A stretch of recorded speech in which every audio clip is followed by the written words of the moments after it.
Listo. Bueno, vamos a empezar entonces rápidamente hablando sobre el primer tema que convoca nuestra reunión, que es fragilidad. Fragilidad es, ¿qué diría yo? Pues es probablemente el corazón de la geriatría como especialidad médica. El abordaje del paciente que se cataloga como frágil es lo que distingue geriatría de otras especialidades médicas.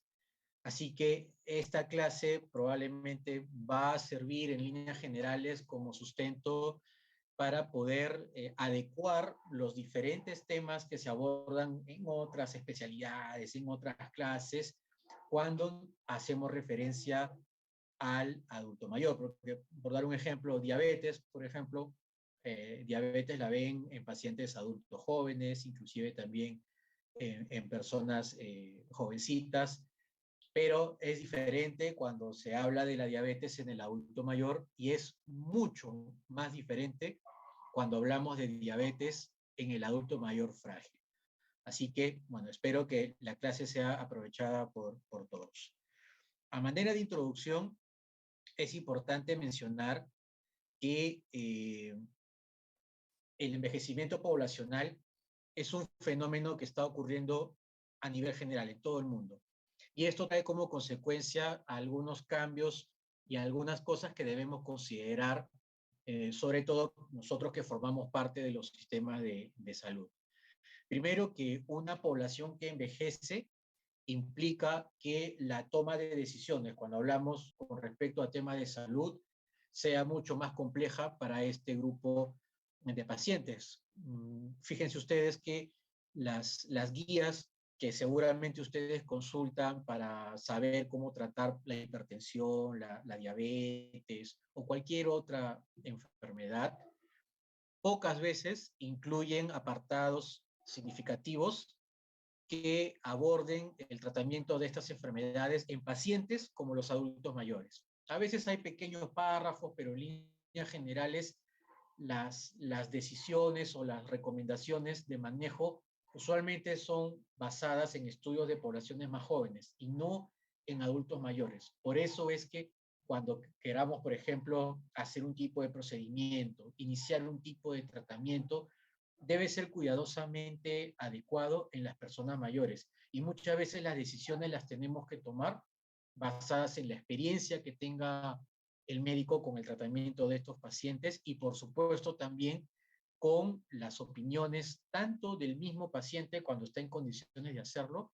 como de la familia, incluyendo otro, por ejemplo, no es lo mismo, por ejemplo, tomar un ácido acetil salicílico para evitar un infarto de miocardio que pueda ocurrir en 10 a 20 años de uso para una persona de 40 años que para una persona de 80. Probablemente la persona de 80, por expectativa de vida, fallezca antes de que la aspirina logre algún beneficio. Por dar simplemente un ejemplo de la complejidad que puede ser el abordaje en las personas mayores.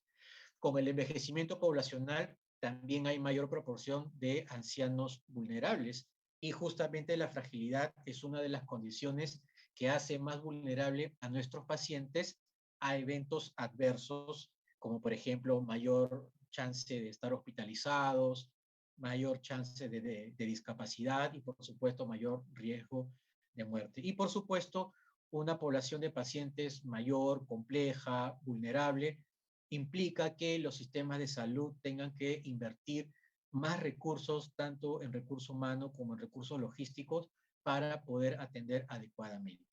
Y lo curioso es que nuestros sistemas de salud usualmente no están acondicionados para atender a esta población emergente, sino basta con darse vuelta a las emergencias de los hospitales más renombrados de nuestra ciudad y podemos ver en qué condiciones se encuentran nuestros pacientes. Primero, que en muchos casos son la mayoría de los pacientes, y en segundo lugar, pues muchos de estos no están adecuadamente atendidos. Esta es una tabla que evidencia el porcentaje de población de 65 años a más en los diferentes o en los últimos censos que ha ocurrido en nuestro país. desde el año 93 hasta el año 2017. En el año 93 la población adulta mayor era de 4,7% y para el año 2017 8,4%, casi un poco menos de la mitad. Y se estima que para el año 2025 este porcentaje aumente hasta el 12,6%, lo que queda demostrada pues la necesidad de tener nuestro sistema de salud adecuadamente orientado para el abordaje de las personas mayores. Y siempre se observa un incremento en la población mayor a predominio del sexo femenino. En el año 2015, la Organización Mundial de la Salud emitió un informe mundial sobre el envejecimiento y la salud, de los cuales se extraen algunos conceptos muy importantes y relevantes para poder entender nuestros temas de atención al adulto mayor. Primero, que resalta a la función como el principal componente de la salud en las personas mayores. Y cuando hablamos de función, hacemos referencia a la capacidad que tienen las personas mayores de poder hacer de manera autónoma las cosas que para ellos son importantes. Entonces, uno se pregunta, ¿pero cómo? O sea, yo asumo que para un paciente o para el sistema de salud, lo más importante debe ser preservar, evitar la muerte, evitar que el paciente tenga algunas enfermedades serias, evitar que aparezca el cáncer, etcétera. Pero como les digo, el enfoque en el adulto mayor es distinto y por lo tanto el evitar que aparezcan nuevas enfermedades de pronto no necesariamente constituye el principal objetivo. Lo que nosotros deseamos a toda costa y que va acorde con lo que pregona la Organización Mundial de la Salud, es que nuestros pacientes conserven la funcionalidad tal que les permita hacer las cosas que para ellos son importantes. A mí me interesa que el paciente mayor pueda interactuar con su entorno, pueda hacer actividad física, pueda interactuar con sus familiares, pueda manejar sus cosas personales, su dinero, sus cosas, sus propiedades, etcétera, que conserve una buena condición cognitiva para que tenga plena facultad de tomar decisiones. Eso significa mantener al adulto mayor con una buena función o mantenerlo funcional. Y eso es lo que pregona la Organización Mundial de la Salud como principal componente de la salud en estos pacientes. Además, introduce un término relativamente nuevo que es la capacidad intrínseca, que se entiende como el conjunto de todas las capacidades, tanto físicas como mentales, que tiene una persona justamente para desenvolverse de manera adecuada. En ese sentido, el mantenimiento de la capacidad en función de calidad debe ser el ojal de la atención sanitaria en los adultos mayores.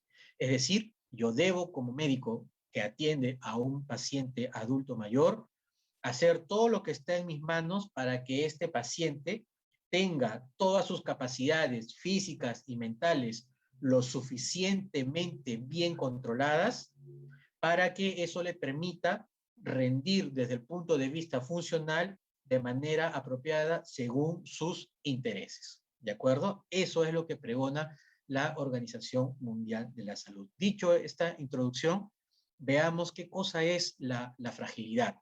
Pasan los años y todavía ninguna conceptualización de fragilidad termina por convencer al 100% a todos. Desde el siglo pasado se intenta definir la fragilidad por una y otra forma, pero al margen de cuál concepto sea el que genere más satisfacción, existen algunos atributos que son comunes a todas las definiciones. Primero, que la fragilidad se trata de un problema de múltiples características, es decir, se trata de un síndrome complejo, compuesto por múltiples condicionantes, heterogéneo, relacionado biológicamente al proceso del envejecimiento y que tiene una trayectoria que puede ser fluctuante, es decir, pueden haber momentos en que esto se agudiza o se pronuncia con más intensidad y pueden haber momentos en que se flexibiliza un poco la fragilidad del paciente. Y algo muy importante que no deben olvidar es que la fragilidad potencialmente puede ser reversible. Existe un margen de acción en el paciente anciano donde podemos mejorar la fragilidad, y justamente ese es uno de los puntos donde abocamos nuestras esperanzas cuando abordamos pues, e identificamos a un paciente frágil. Además, la fragilidad es un problema de etiología multicausal, no solamente por cuestiones propias del envejecimiento, sino también pueden haber condicionantes que van más allá de la esfera física del paciente, sino que también pueden haber causas cognitivas, sociales, en fin, de diferente índole que pueden fragilizar a un adulto mayor. Además, durante el curso de la fragilidad en una persona mayor, pueden haber desencadenantes o aceleradores que van de la mano justamente con esta trayectoria ondulante. Por ejemplo, una caída, una hospitalización, un cambio en la farmacoterapia del paciente, un evento en su entorno social puede ser lo suficientemente intenso para empeorar el estado de fragilidad de un paciente. Y por supuesto, el adulto mayor frágil es un adulto mayor que es más vulnerable a eventos adversos relacionados de la salud, como por ejemplo es más vulnerable a que una simple caída traiga consecuencias severas, como por ejemplo una fractura, hospitalización y muerte, por supuesto. ¿Ya? Entonces, estas son algunas de las características o atributos relacionados con la fragilidad. Y para definirla como un concepto, quizás el concepto más utilizado y más referenciado es el concepto de fragilidad que nos comparte la Organización Mundial de la Salud, allá también en el año 2015, a propósito de su informe de la salud en el paciente mayor.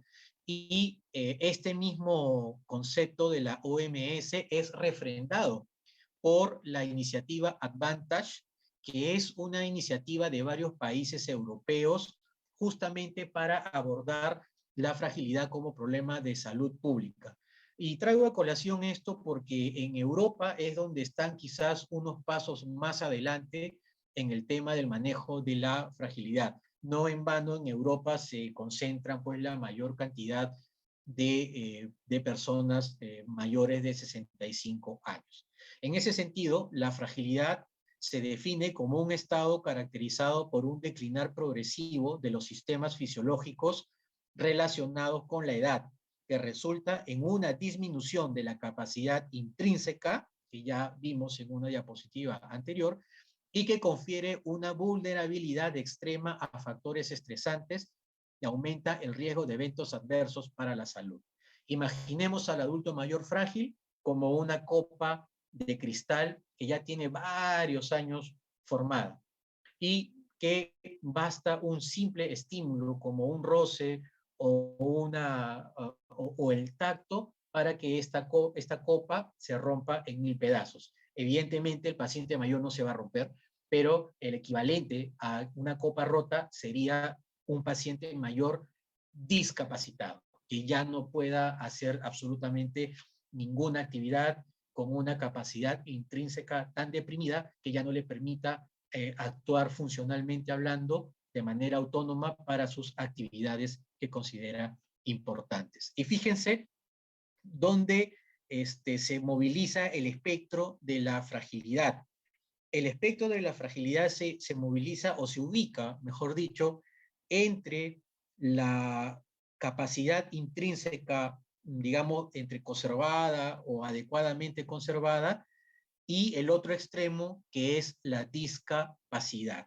De hecho que en el transcurrir del tiempo existe un deterioro de las capacidades biológicas generales del paciente, pero es muy importante identificar al paciente cuando está en este momento, cuando está en el espectro de fragilidad, porque cuando está aquí el paciente es altamente probable que el paciente tras un evento sencillo pase a un estado de deterioro funcional peor, que ya sería el estado de discapacidad. Aquí, cuando el paciente está frágil, todavía podemos intervenir, todavía podemos dar tratamientos para que el paciente retorne a un estado funcional mucho mejor, con una mejor capacidad intrínseca, y de esa manera pues está en un estado de salud mucho mejor.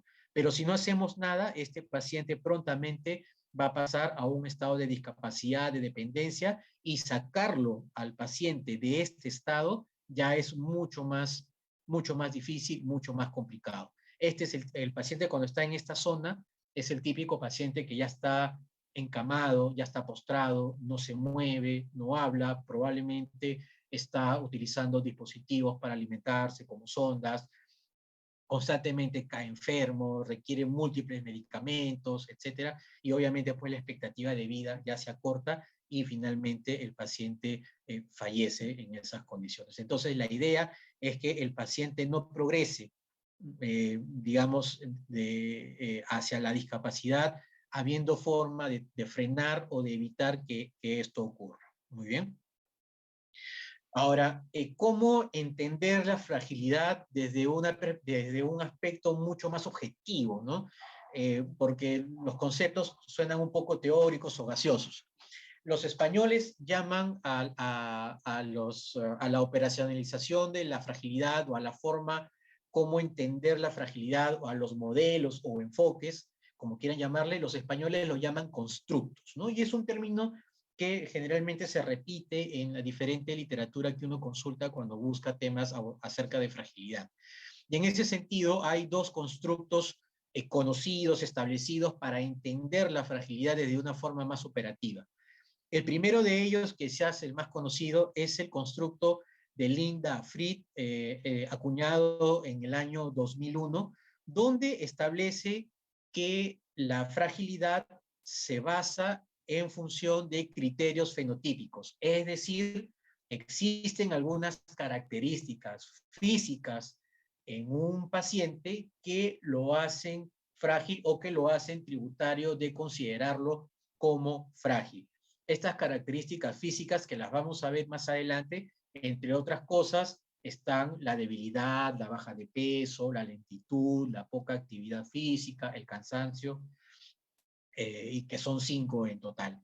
Y el otro constructo que deben recordar es el propuesto por Rodwood y Mitnitsky en el año 2001 también, donde, a diferencia de lo que propone Fried de concebir a la fragilidad desde aspectos fenotípicos o físicos, Rodwood propone concebir la fragilidad como el acúmulo de deficiencias que va adquiriendo el paciente a todo nivel. Nivel físico, nivel psicológico, nivel cognitivo, nivel social, nivel funcional, etc. Es decir, es un abordaje multidimensional, porque no solamente se centra en aspectos físicos como sí lo propone Linda Fried.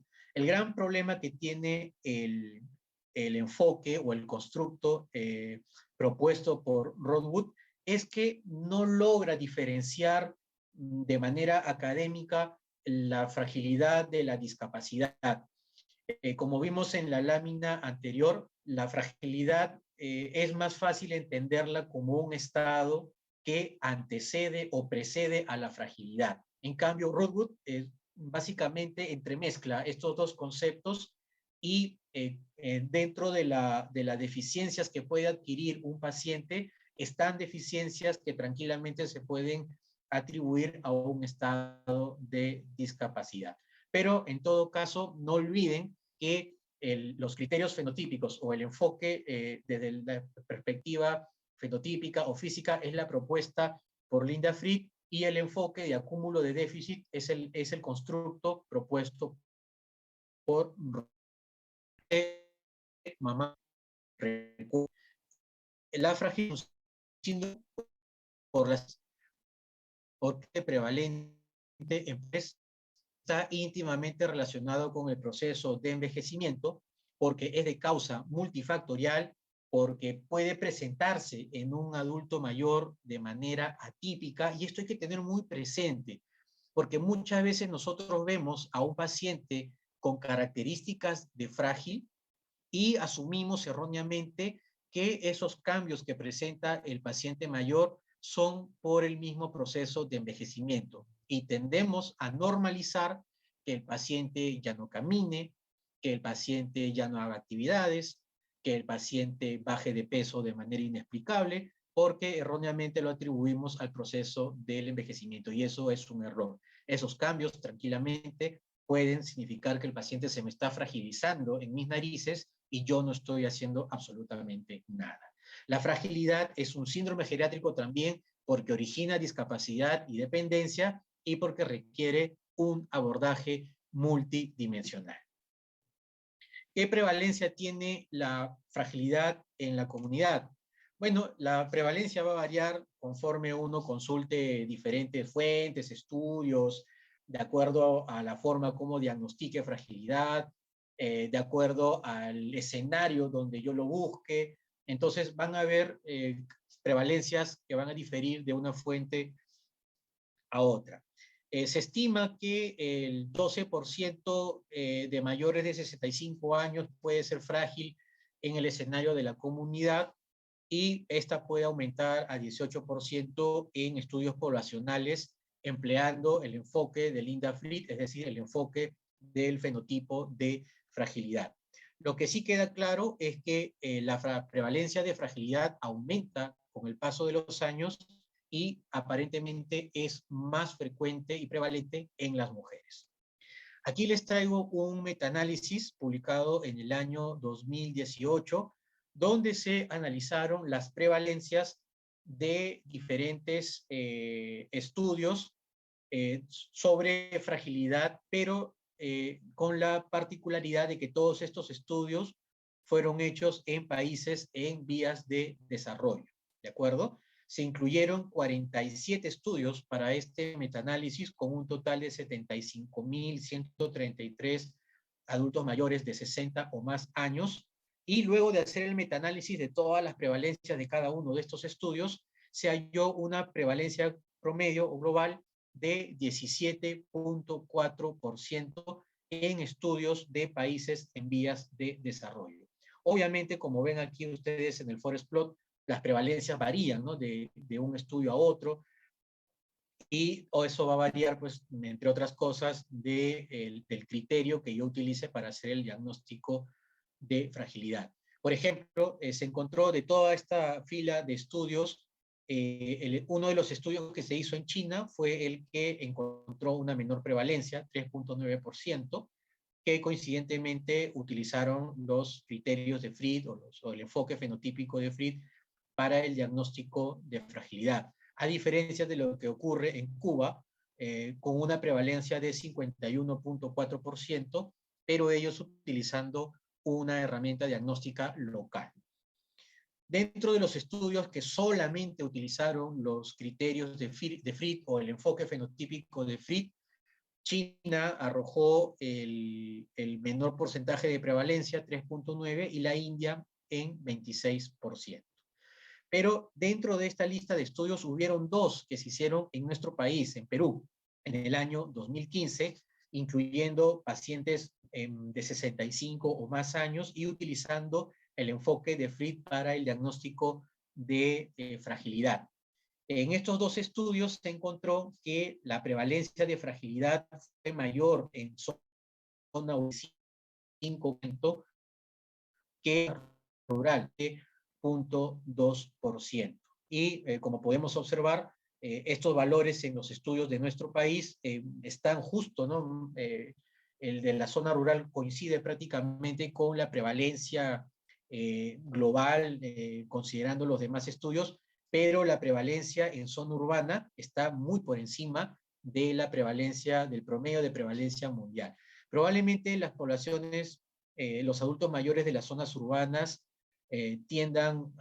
presenten estilos de vida más sedentarios o algunos factores condicionantes que de pronto hacen que la fragilidad sea más prevalente que en las zonas rurales, donde posiblemente el paciente mayor se mantenga con mucha más actividad. En cuanto a la etiopatogenia, bueno, ciertamente no hay nada claro desde el punto de vista fisiopatológico con respecto a la fragilidad. Son una serie de factores que coexisten y se entrelazan unos entre sí para finalmente conllevar a que el paciente genere un estado de fragilidad. Pero se sabe que con el paso de los años aparecen algunos cambios celulares y moleculares, como por ejemplo disfunción mitocondrial, senescencia, agotamiento de células pluripotenciales o células madres, acortamiento de telómeros, que están de alguna forma influenciados por la susceptibilidad genética que cada individuo tiene y por algunos cambios epigenéticos, es decir, por factores que están por encima de las condicionantes genéticas que puedan promover y acelerar el proceso de envejecimiento.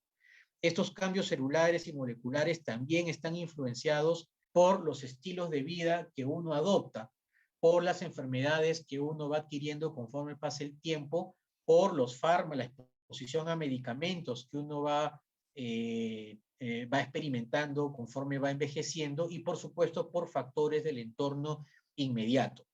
Estos factores, como el estilo de vida, enfermedades, fármacos y entorno, pueden condicionar también en el paciente cambios a nivel de la composición corporal, es decir, puede haber aparición de obesidad, malnutrición, alteración para la sensibilidad y absorción de ciertos nutrientes, alteraciones en la microbiota intestinal, que pueden condicionar en el paciente un estado de alteración funcional o insuficiencia muscular que se conoce como sarcopenia, que va a ser el motivo de la siguiente charla, así como de la activación de un estado de inflamación de bajo grado subyacente que en inglés recibe el nombre de inflammaging, el cual a su vez también puede estar favorecido por los cambios celulares y moleculares que ocurren con el envejecimiento y por los estilos de vida que uno va adoptando conforme va envejeciendo.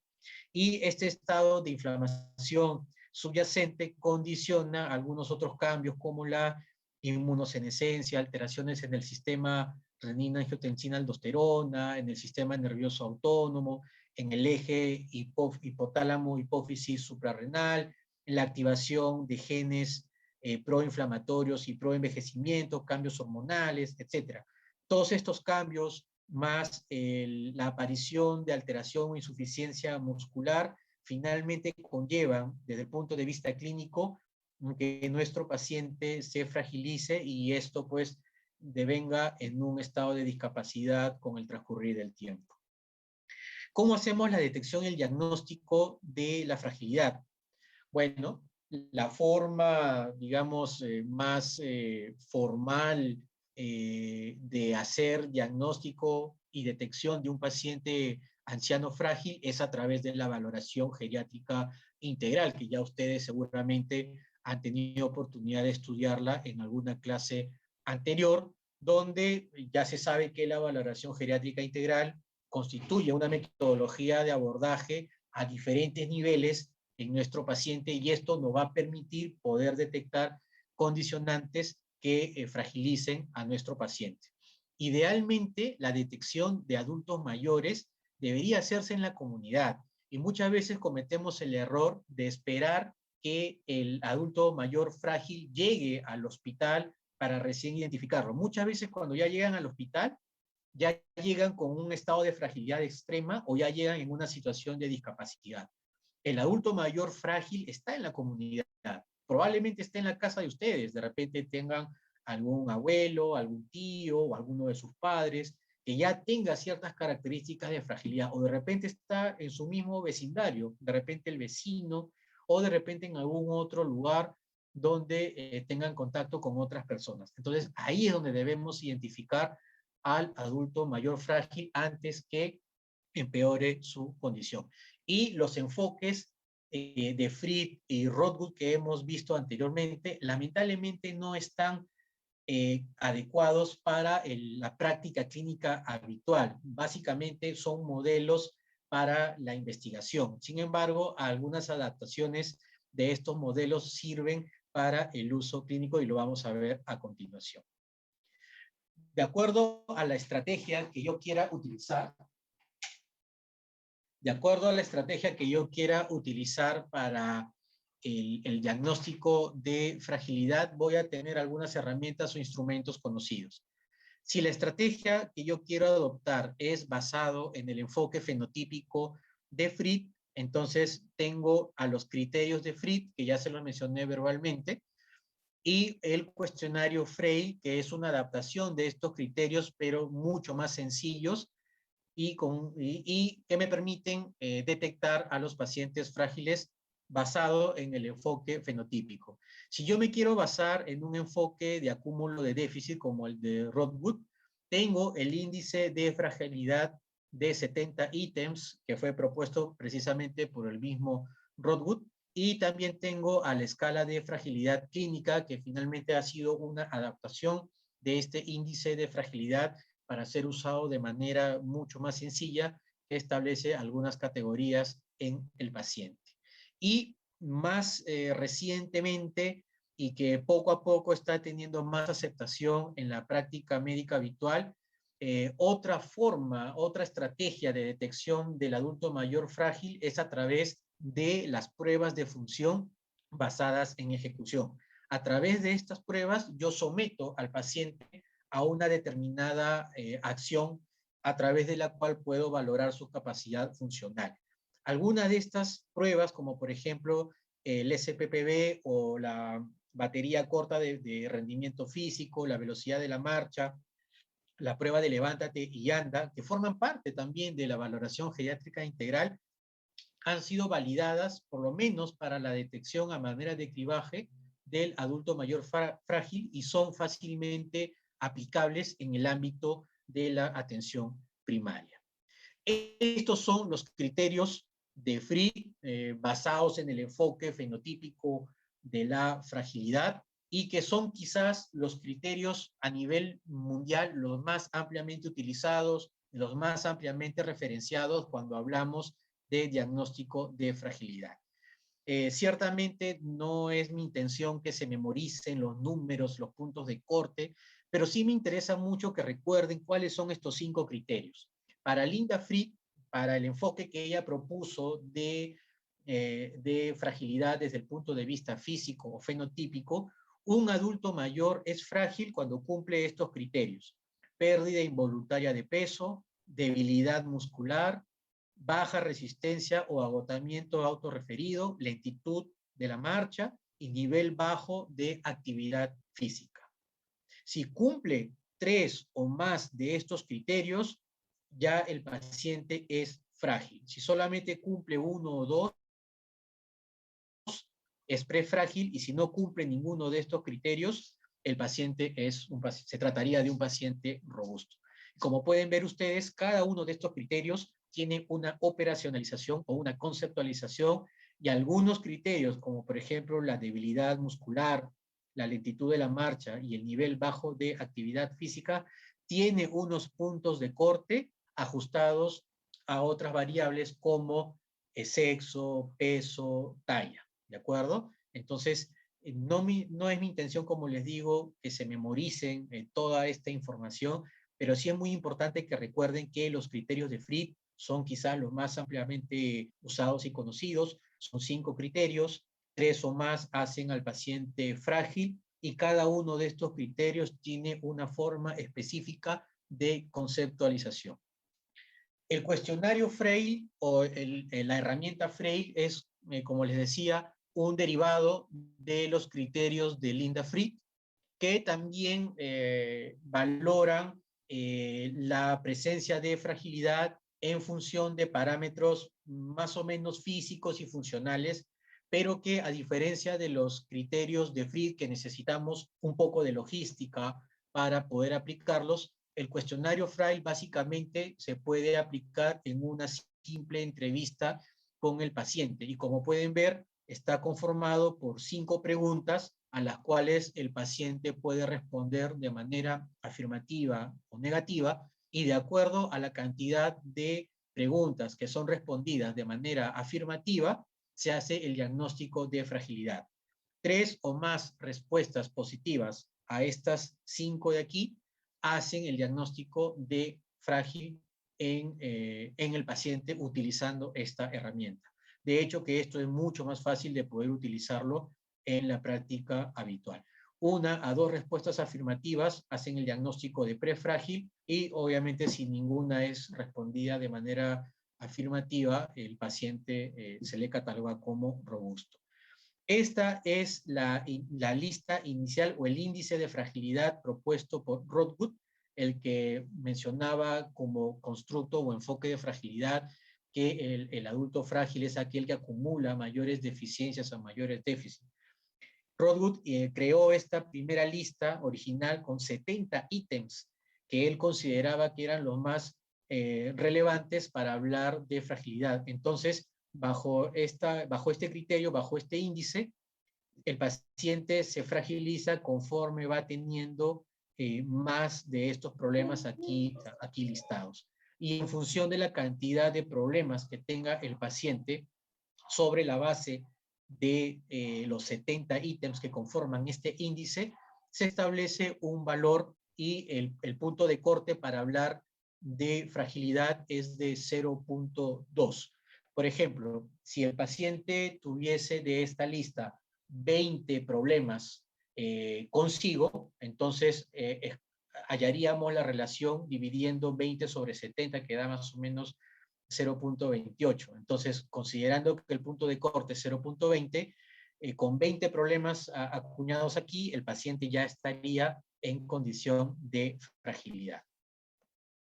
Pero, como les decía, esta lista o este índice de fragilidad con el tiempo fue adaptándose por los mismos autores de aquel índice en una escala clínica de fragilidad mucho más sencilla de manejar y que ubica al paciente frágil o al paciente mayor, en todo caso, en 7 probables categorías que van desde el estado de robustez hasta el estado de fragilidad severa. Incluso cada una de estas categorías se acompaña de, digamos, de iconos, tipos, ¿no? Para más o menos poder ubicar de manera más cercana a nuestro paciente. Y eso lo pueden revisar ustedes en la literatura, ¿de acuerdo? Pero también constituye otra herramienta para hacer el diagnóstico de fragilidad. Y finalmente, las pruebas de función basadas en ejecución, como el SPPB, que seguramente lo han visto en la valoración geriátrica integral. Esta es una prueba bastante completa que tiene 3 partes.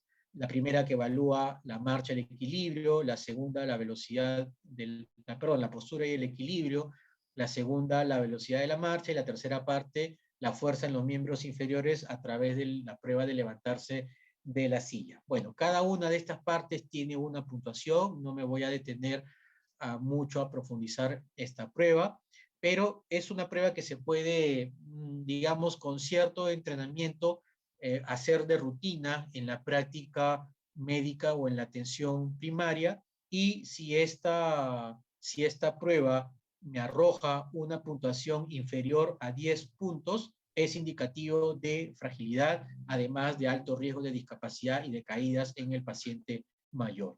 La velocidad de la marcha también es otra prueba funcional que me puede ayudar a establecer el diagnóstico de fragilidad. También es relativamente bastante sencilla de llevar a cabo. El punto de corte en la mayoría de las referencias es de 0,8 metros por segundo, por lo tanto, si aplicando la prueba yo estimo que mi paciente tiene una velocidad por debajo de este punto, entonces estoy haciendo el diagnóstico, o me estoy aproximando muy cercanamente al diagnóstico de fragilidad.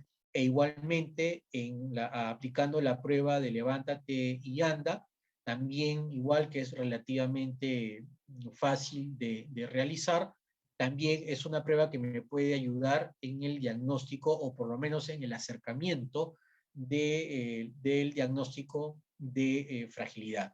También aquí, si el paciente demora más de 10 segundos en realizar esta prueba de levántate y anda, ya estaríamos hablando pues de un paciente adulto mayor frágil.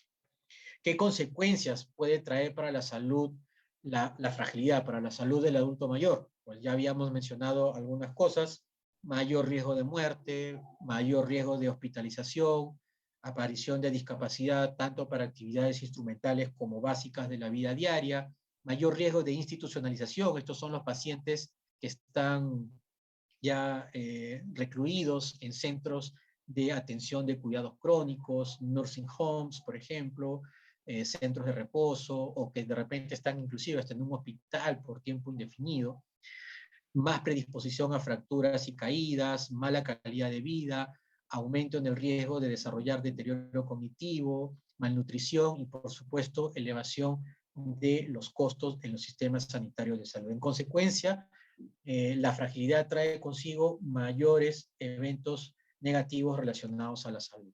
Y aquí podemos ver una comparación de cómo el paciente se va haciendo frágil y la relación que tiene con la capacidad para desarrollar actividades instrumentales y básicas de la vida diaria. Fíjense ustedes, cuando un paciente, utilizando los criterios de Fleet, cumple con 3 a 5 criterios, probablemente ya están afectadas las capacidades que tiene este paciente para realizar actividades instrumentales, como por ejemplo tomar el transporte público, ir al banco, utilizar su celular, es decir, actividades que tengan que ver con su capacidad de relacionarse con su entorno.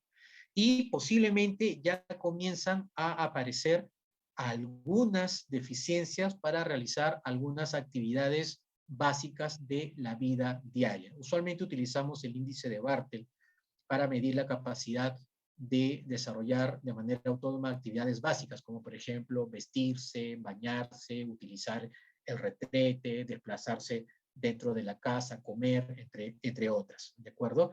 Y cuando hablamos de una puntuación de Bartel por menor de 90, ya estamos hablando de un paciente que comienza a presentar cierta dificultad para desarrollar estas actividades.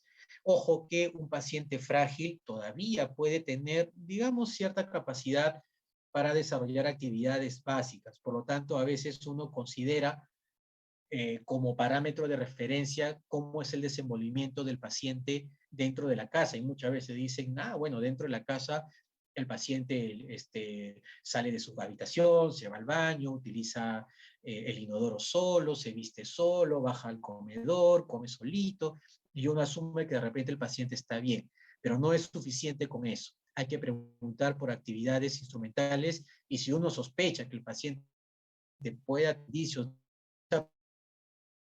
quiera conforme el enfoque que uno quiera tener en este paciente. ¿Y cuál es el tratamiento? ¿Cómo debo tratar a un paciente que yo atribuyo que está frágil? Bueno, la intervención sobre el adulto frágil se realiza a diferentes niveles. En el anciano o paciente que todavía, digamos, se mantiene relativamente sano, robusto, que todavía no presenta indicios de fragilidad, yo debo fomentar actividades físicas y los estilos de vida saludables para evitar que mi paciente se fragilice. En buena cuenta, ¿esto cómo se llama? Esto se llama hacer prevención primaria.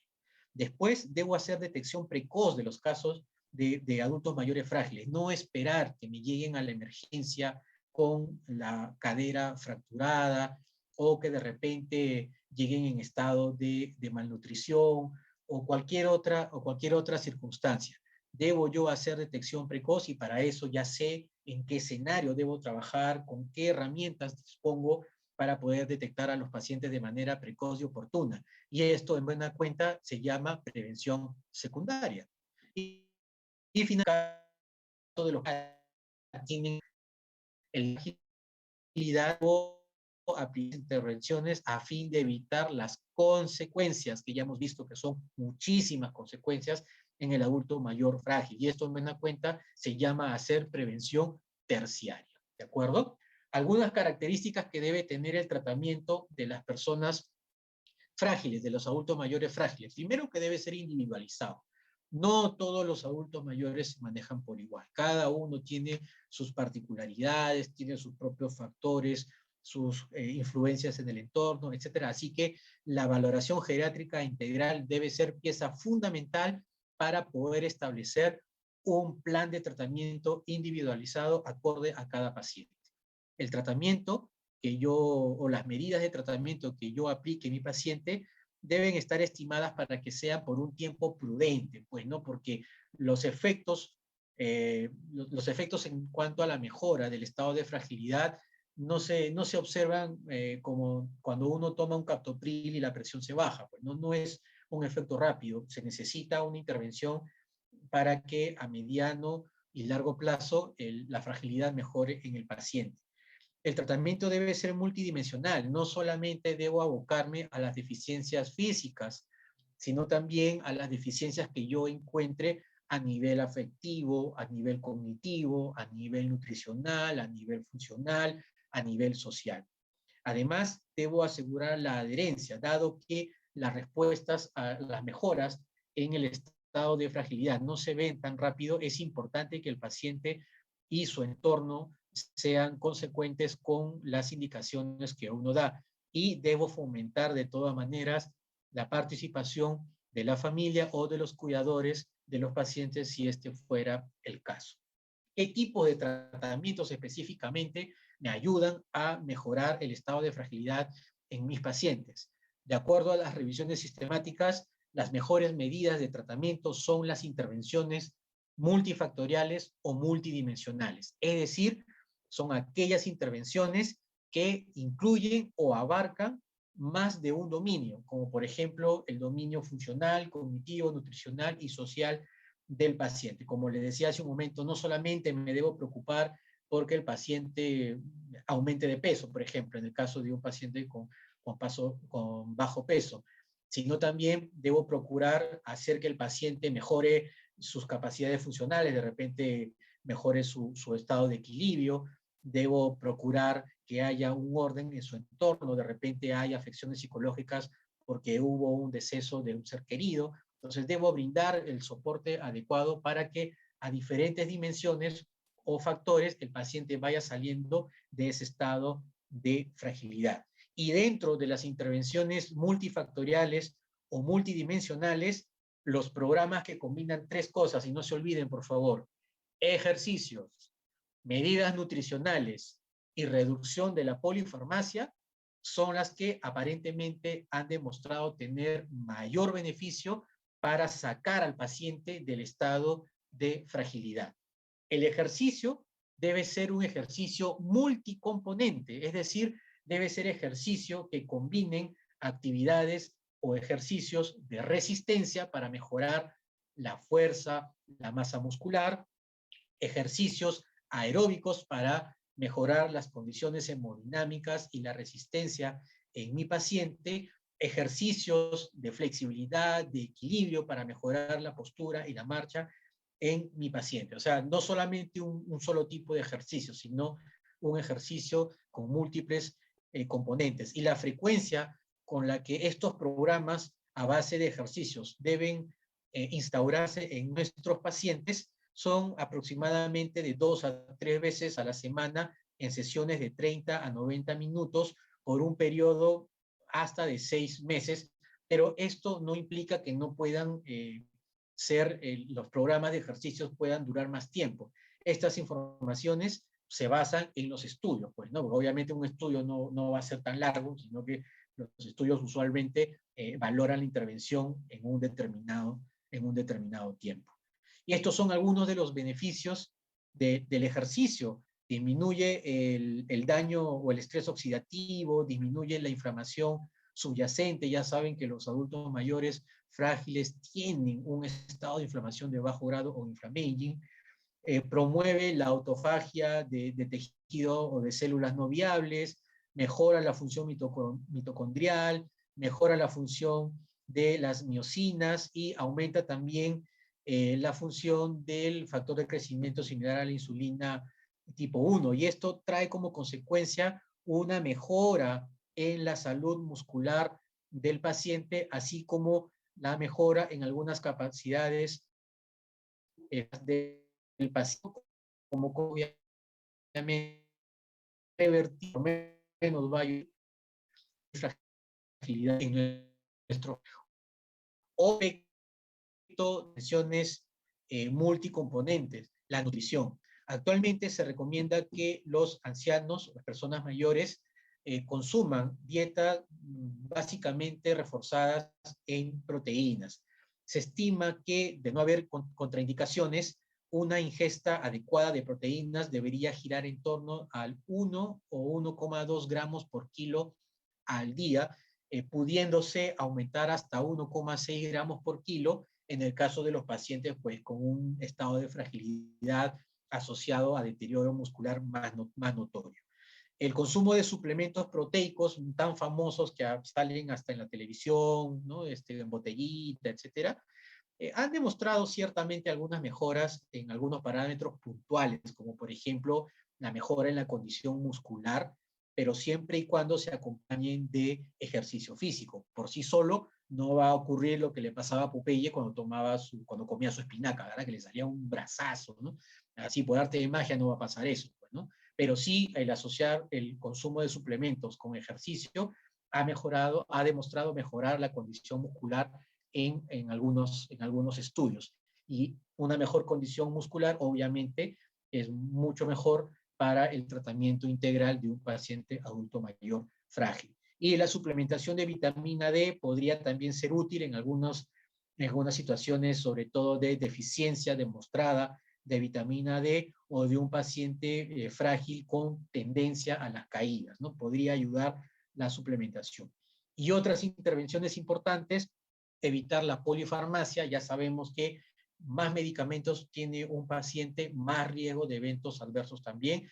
Para eso contamos con herramientas que nos pueden ayudar a escoger y delimitar cuáles son los mejores fármacos o los más seguros en todo caso para nuestra población adulta mayor, sobre todo la población frágil, como son, por ejemplo, los criterios de Stop-Start. Cuando uno revisa estos criterios, encuentra que hay una lista de medicamentos que deberían evitarse en la persona mayor, por eso el calificativo STOP, y algunos otros medicamentos que sí son más seguros como alternativas para nuestras personas mayores, y de allí su componente STAR. Eso lo pueden revisar también aparte. Y finalmente es importante el correcto abordaje de las enfermedades que trae a cuesta nuestro paciente, ¿no? Por ejemplo, si es diabético, si es cirrótico, si tiene POC, si es hipertenso, entre otras cosas, y el manejo apropiado de los otros síndromes geriátricos como el delirio, el deterioro cognitivo, incontinencia, que también tienden a aparecer con más frecuencia en el adulto mayor frágil. Y este es un estudio, un ensayo clínico aleatorizado publicado en el año 2020, donde los investigadores evaluaron el efecto que tiene un programa de ejercicio multicomponente sobre la reducción de la fragilidad en adultos mayores de la comunidad. En este caso, aunque la muestra fue pequeña, los resultados resultan bastante interesantes para graficar lo que hemos venido conversando. Se incluyeron 64 adultos mayores de 65 años, 32 conformaron el grupo control y 32 conformaron el grupo que se de ejercicios multicomponentes. Y este programa de ejercicios multicomponente incluyó ejercicios aeróbicos con la silla, ejercicios de resistencia con banda elástica y ejercicios de balance y equilibrio. Y aquí tienen la descripción de cada uno de ellos, la duración y la intensidad con la que se llevaron a cabo.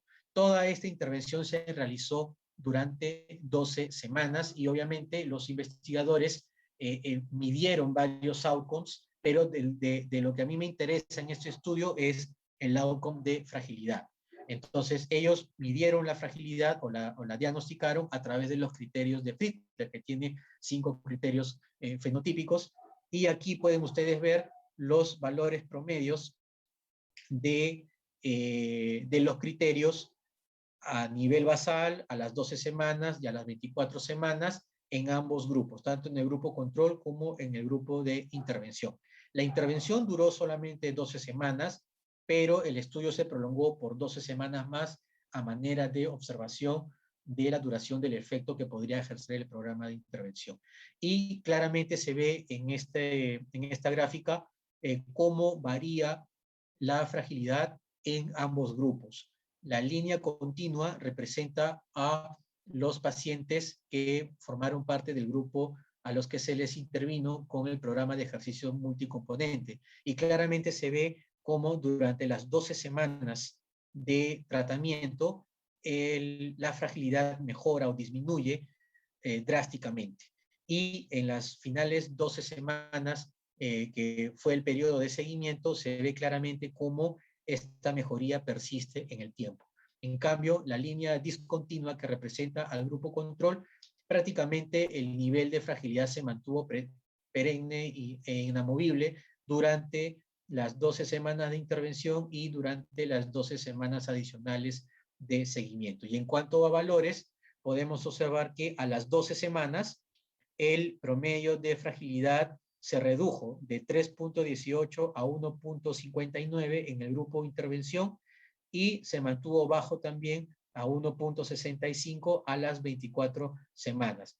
Ambos valores fueron estadísticamente significativos con respecto a la medición basal en el grupo de intervención y también fueron estadísticamente significativos, mejores estadísticamente significativos, comparados con los del grupo control a las 12 y 24 semanas respectivamente. Y finalmente, la iniciativa o el consorcio Advantage que les mencioné, conformado por varios países europeos, nos dejan un algoritmo de manejo para los pacientes frágiles.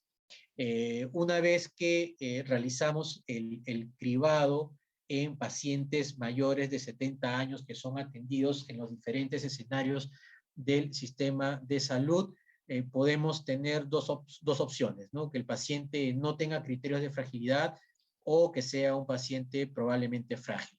El cribado o el screening que ellos proponen se debe realizar a través de pruebas funcionales como la velocidad de la marcha, el SPPB, o utilizando el cuestionario Frail de 5 preguntas. Entonces, con estas herramientas, con cualquiera de ellas, yo puedo hacer el cribado, ¿no? La búsqueda, la detección.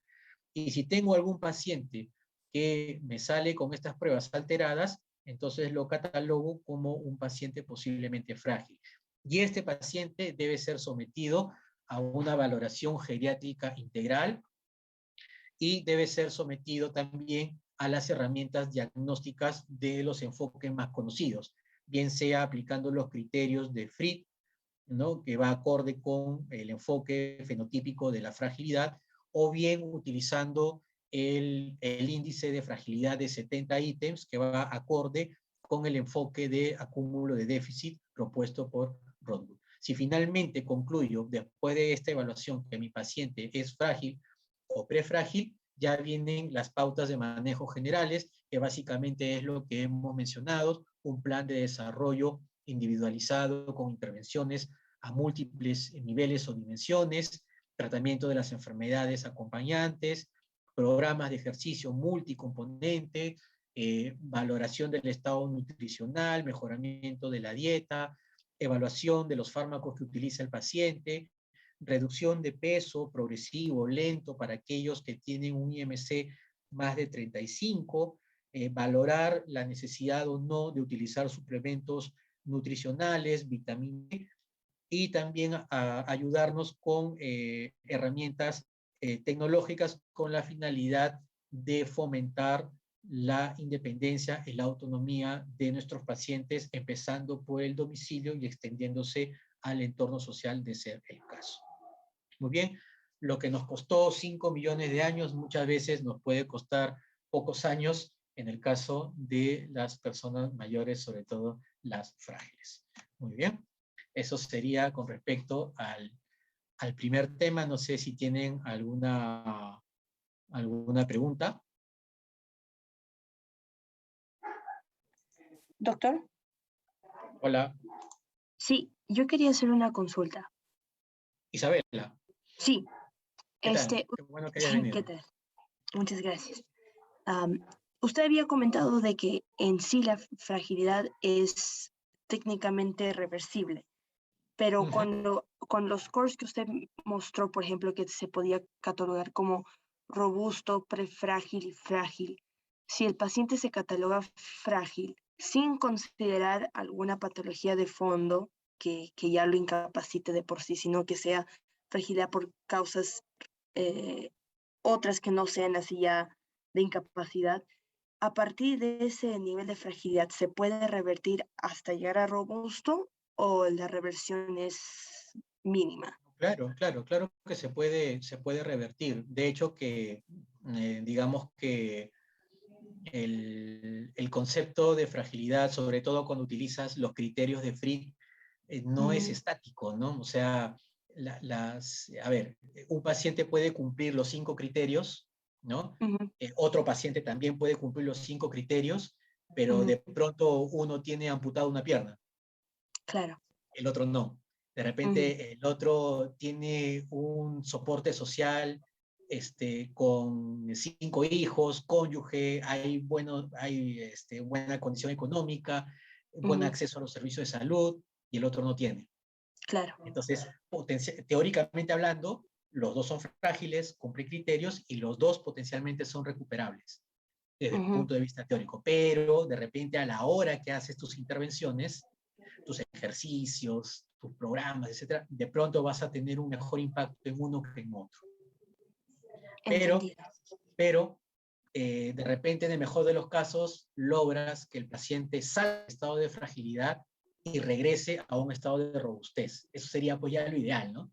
Nos vamos a comer chifa, abrimos un champán, todo chévere, ¿no? Y ahí lo mantenemos con todas las medidas que tengamos a disposición para que nuevamente no se me fragilice. Y al otro, que de repente no lo puedes sacar del estado de fragilidad, por lo menos lo mantienes ahí, para que no me pase al siguiente nivel, que sería la discapacidad. Por lo menos me lo mantienes ahí, lo más que se pueda, ¿no? Ya con eso estamos haciendo bastante, porque lo que queremos es que nuestros pacientes se mantengan con una adecuada o suficiente capacidad intrínseca para que con eso tengan un nivel funcional que les permita hacer lo que ellos consideran importante para sí mismos. Muy bien. Entendido. Gracias, doctor. Muy bien, muy bien. ¿Alguna otra pregunta, comentario, queja, duda, reclamación? Fíjese que el tema de fragilidad es muy importante, ¿ah?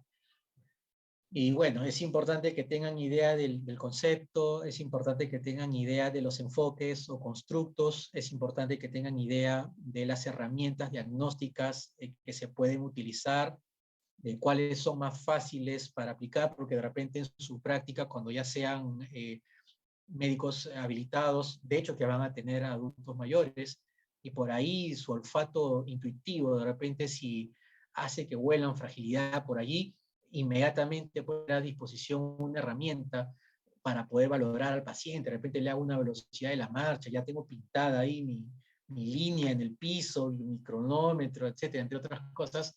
Es importante tener presente eso y la forma como debo tratar al paciente adulto mayor frágil. Ya ustedes ven que el tratamiento no es pues una receta médica, ¿no? Sino es todo un conjunto de intervenciones, y probablemente no me voy a bastar yo solo, voy a tener que apelar a mi equipo multidisciplinario para poder crear un plan de intervención en mi paciente frágil. Muy bien. ¿Alguna duda? ¿Alguna pregunta? Una consulta. Entonces, Rafaela, gracias, Doc. Bien. Bueno, usted mencionó como que un flujograma más o menos de cómo podemos hacer con un paciente que tenemos adulto mayor que a veces sospechamos de una fragilidad, ¿no? Pero en la práctica clínica, yo o si tengo, yo puedo hacerlo, o sea, eso sería hacer con médicos o no, ese claro. tipo de cribado, ¿no? ¿Tú tienes una idea, Rafaela, de qué especialidad te gustaría seguir a futuro? Endocrinología. Está, endocrino, por ejemplo, qué bueno. De hecho, el endocrinólogo debería saber cómo identificar a un paciente frágil. ¿Sabes por qué? Porque los tratamientos, solamente por dar una enfermedad endocrinológica, diabetes, va a ser completamente diferente en un adulto mayor frágil que en un adulto mayor robusto, que en un adulto joven. ¿De acuerdo? Por ejemplo, ¿no? ¿qué papel tienen las sulfonilurias, por ejemplo, en un adulto mayor?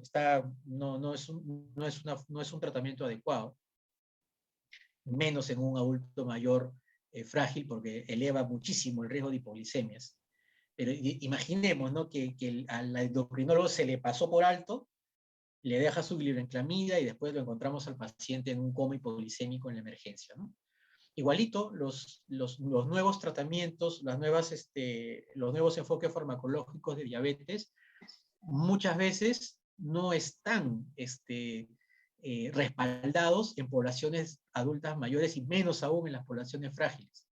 Las metas de tratamiento, ¿será igual decirle a un adulto mayor frágil que mantenga su glicemia en ayunas por debajo de 100, como lo dice la ADA, igual que para un adulto joven?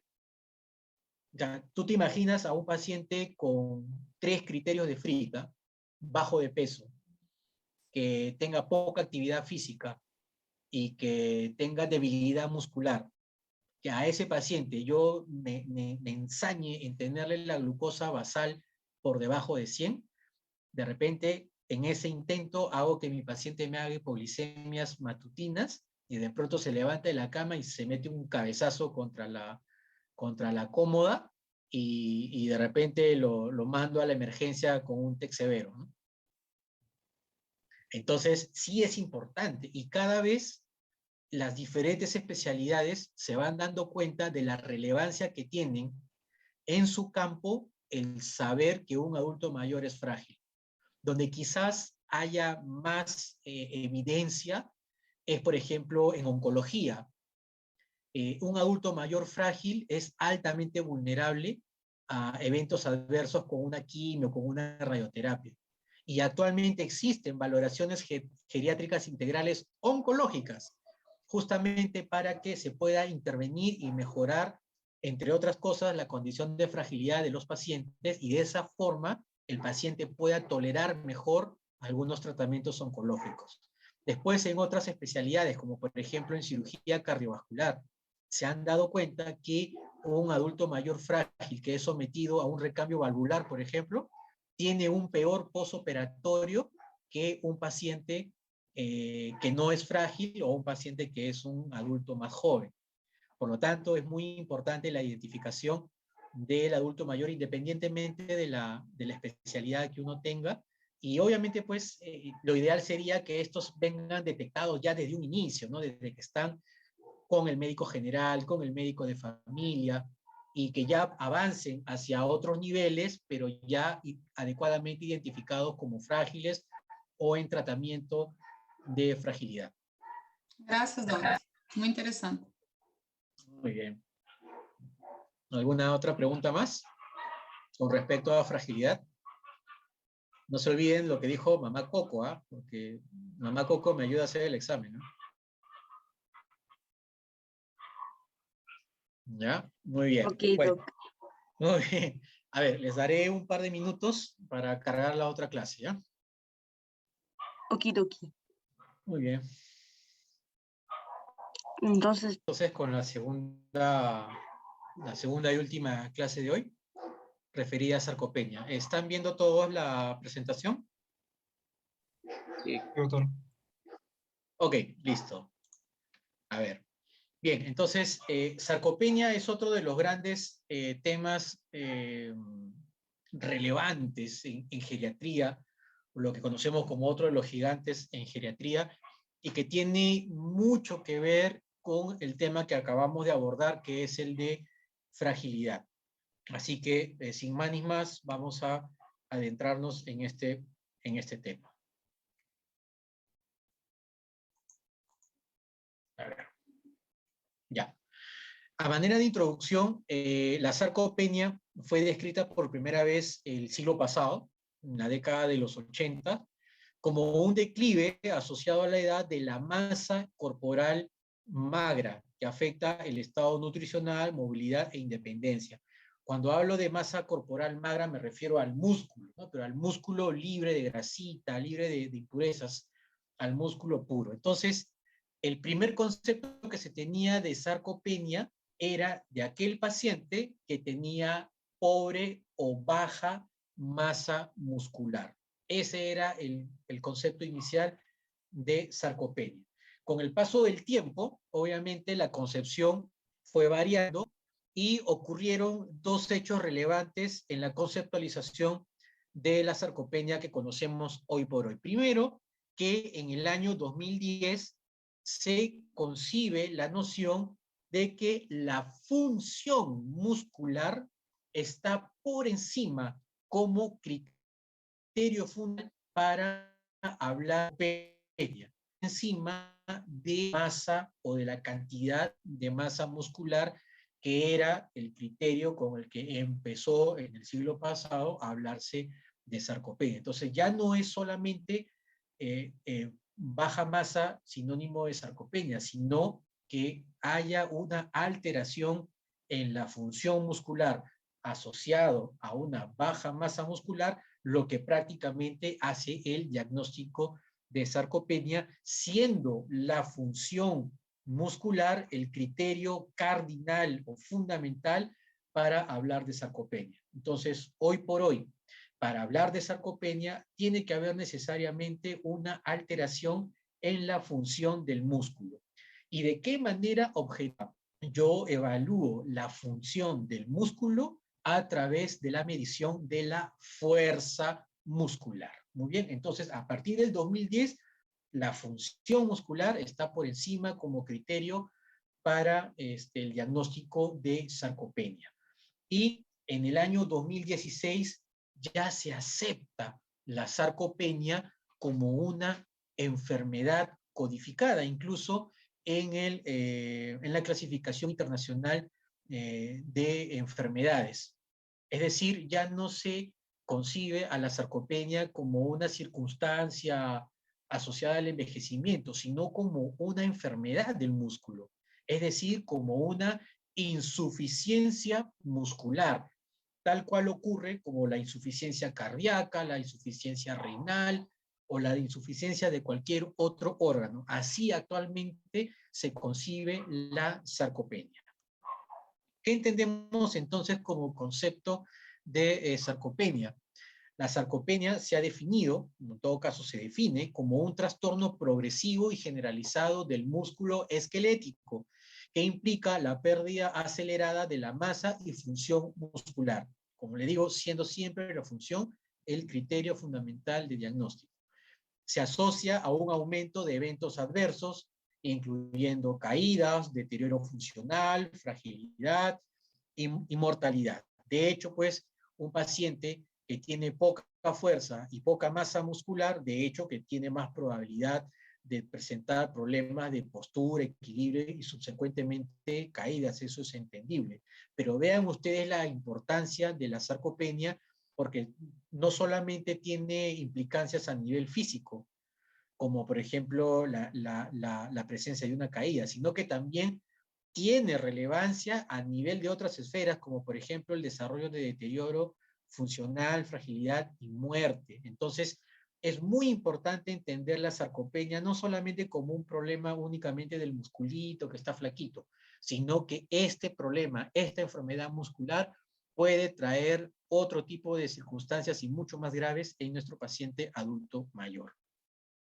El grupo de trabajo europeo para la sarcopenia en adultos mayores en su última reunión del año 2019 estableció un consenso sobre el cual se ha compartido el concepto actual de sarcopenia y de donde se desprenden también algunas otras características relevantes sobre la sarcopenia que vale la pena recordar. Primero, que deja atrás la concepción inicial de que sarcopenia era solamente baja masa muscular. Ahora se antepuso el concepto de baja funcionalidad o función muscular alterada, expresada a través por la disminución de la fuerza del músculo. Entonces, hoy por hoy, disminución de fuerza, disminución de masa muscular es igual a hablar de sarcopenia. Además, ya no se concibe a la sarcopenia como un problemilla asociado al envejecimiento, sino como una enfermedad, como un ente nosológico que tranquilamente puede entenderse como una falla o una insuficiencia muscular esquelética, tal cual ocurre con otros órganos. Además, se establece que la sarcopenia puede ser primaria o secundaria. Se denomina primaria cuando no se encuentra asociación con otro problema de salud y básicamente se le atribuye al proceso de envejecimiento. Y es sarcopenia secundaria cuando hay un problema de fondo, por ejemplo, un cáncer, como por ejemplo una cirrosis o una falla renal crónica, lo que pueda estar condicionando la pérdida de la función y masa muscular. De hecho, que en las personas mayores la instauración de la sarcopenia puede ser mixta, no necesariamente debida únicamente al proceso de envejecimiento, sino que también puede estar favorecida y contribuida por la presencia de otras enfermedades. Y además, la sarcopenia puede ser aguda o crónica de acuerdo al tiempo de instauración del problema y se establece como punto de corte 6 meses para hablar de una sarcopenia crónica. En este diagrama pueden ustedes ver cómo es la trayectoria tanto de la fuerza muscular representada por la línea azul como de la masa muscular representada por la línea roja. Y pueden ustedes observar que aproximadamente entre los 35 y 45 años ya se hace más notoria la disfuncionalidad del músculo a través de la disminución de la fuerza de manera más pronunciada que la pérdida de la masa muscular. Y es por eso que actualmente el criterio de la alteración de la función o disminución de la fuerza muscular es mucho más relevante que el criterio de la pérdida de masa muscular cuando hablamos de sarcopenia. Otra vez, Mamá Coco, haciéndonos recordar que la sarcopenia es actualmente una enfermedad muscular, podemos llamarle una insuficiencia del músculo, que se caracteriza por una baja fuerza, es decir, una alteración en la función del músculo, y en la que subyace una baja cantidad o calidad muscular. No se olviden de ese detalle. Desde el punto de vista epidemiológico, bueno, las prevalencias también pueden variar, al igual que en el caso de fragilidad, de acuerdo a la bibliografía consultada, pero en una revisión sistemática del año 2014 se encontró una prevalencia de 1 a 29% en pacientes mayores de la comunidad y del 14 a 33% en unidades de larga estancia y 10% en los pacientes que ingresan a una hospitalización por un problema agudo. En otro metaanálisis, en el año 2017, se estimó una prevalencia de sarcopenia general del 10% para personas mayores de 60 años, siendo esta más prevalente en pacientes no asiáticos, lo que dejaría entrever que posiblemente pueda también haber una variación entre las distintas razas. Además, se ha estimado un crecimiento de la prevalencia para los próximos años, estimándose que para el año 2045 la prevalencia de sarcopenia en Europa podría llegar hasta el 72.4%. ¿Por qué es importante? ¿Cuál es la relevancia de la sarcopenia? La sarcopenia está relacionada, al igual que como ocurre en el caso de la fragilidad, a la presencia de mayores eventos adversos relacionados a la salud en las personas mayores. La sarcopenia está relacionada a discapacidad y dependencia, a la aparición de caídas con fracturas subsecuentes, está íntimamente relacionada con el desarrollo de fragilidad y con una pobre calidad de vida en el paciente sarcopénico. Además, aumenta las posibilidades de que este desarrolle deterioro cognitivo, aumenta las posibilidades de que pueda morir el paciente ante un evento o un estrés agudo, y por supuesto hay más posibilidad de acompañarse o empeorar el curso de enfermedades crónicas, sobre todo cardíacas y respiratorias, mayor riesgo de hospitalización, institucionalización y también mayor requerimiento de uso de recursos a nivel sanitario. Desde el punto de vista fisiopatológico, es importante tener presente que la etiología de la sarcopenia, al igual que en fragilidad, también es compleja y multifactorial, y que en este caso la edad y el envejecimiento del músculo se consideran partes fundamentales de la patogenia de la sarcopenia. Se estima que la pérdida de la masa y la pérdida de la fuerza muscular se inicia en la cuarta década de la vida, con una pérdida anual en torno al 1 o 2%. Por eso es que yo todos los días me hago mis 100 planchas, me hago mis 500 cuclillas y levanto 500 kilos de peso. Pues se nota lejos.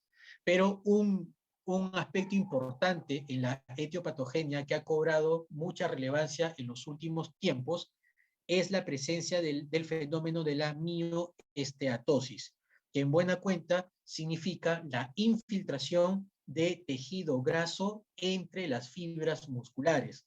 Pero no se trata de un tejido graso común, se trata de un tejido graso inflamado, alterado, que provoca cambios inflamatorios en el músculo y subsecuentemente la disfuncionalidad del mismo. Asimismo, la mioesteatosis puede condicionar un estado de inflamación de bajo grado subyacente en el paciente, el fenómeno que se conoce como inflammaging y que lo hemos visto en fragilidad, y esto provocar a su vez respuestas sistémicas a manera de círculo vicioso que dañan finalmente el tejido muscular. Otros fenómenos que también están implicados en el desarrollo de la sarcopenia se producen a nivel de las fibras musculares, como por ejemplo la disminución de las fibras tipo 2, que es un dato que no deben olvidar.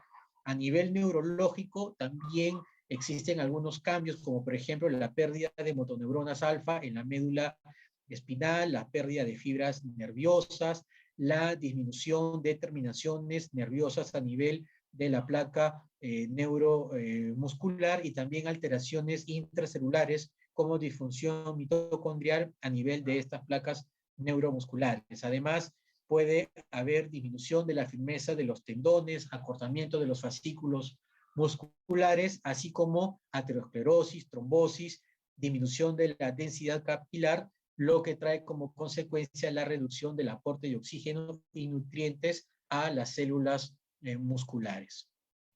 El músculo sarcopénico entonces se caracteriza, entre otras cosas, por una disminución e hipotrofia de las miofibrillas tipo 2, por la presencia de mioesteatosis o infiltración adiposa anormal, la presencia de fibrosis muscular que condiciona un estado de menor contractilidad del músculo, todas estas características indicadas en la diapositiva anterior.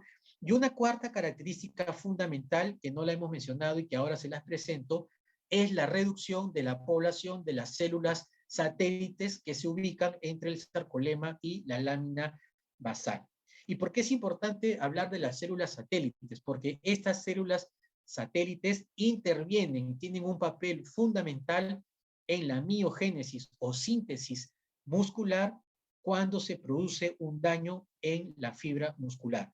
Cuando se detecta un daño en la fibra muscular, estas células satélites tienen la capacidad de activarse, proliferar en células precursoras de fibras musculares como son los mioblastos. Y estos mioblastos posteriormente se van diferenciando hasta llegar al miocito que se necesita para recuperar la estructura anatómica de la fibra muscular dañada. Por lo tanto, el músculo sarcopénico también se caracteriza por una reducción justamente de estas células tan importantes como son las células satélites. Además de eso, el funcionamiento de las células satélite también se ve afectado por la sobreproducción de especies reactivas de oxígeno, o lo que llamábamos antes radicales libres o radicales liberados, que estos pueden acumularse dentro de las células satélite por la excesiva ingesta calórica del individuo, la exposición al alcohol, al tabaco, el envejecimiento de algunos órganos, la vida sedentaria, la poca ingesta proteica o la presencia de inflamación de bajo grado o inflammaging. Entonces, la sobreproducción de especies reactivas al oxígeno generan una serie de cambios a nivel enzimático y molecular de la célula satélite, generando, por supuesto, una disfunción en su actividad reparadora sobre la fibra muscular. Y esto trae como consecuencia reducción de la masa muscular, reducción de la fuerza muscular, lo que finalmente hace que se instaure la sarcopenia. ¿Cómo debemos hacer la detección de los pacientes con sarcopenia? Bueno, la búsqueda de estos casos debe hacerse en pacientes que tengan pues alguna sospecha clínica, o sea, que tengan algunos síntomas relevantes. ¿Cuáles pueden ser? Pueden ser, por ejemplo, caídas,